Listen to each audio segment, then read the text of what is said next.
This mod fixes small bugs and visual issues in GTA Vice City Next Gen Edition, making the game more stable and polished. Check my video description for this mod link. Select the manual download option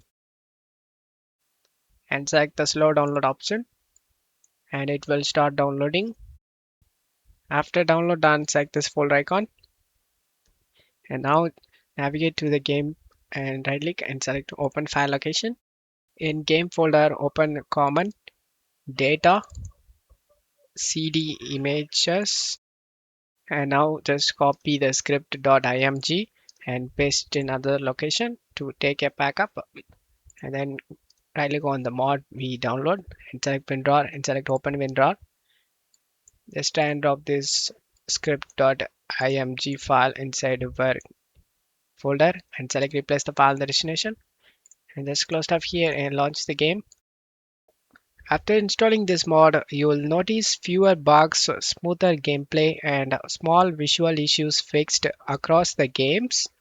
I hope this video helped you. If the video helped you, don't forget to leave a like and subscribe. Thank you.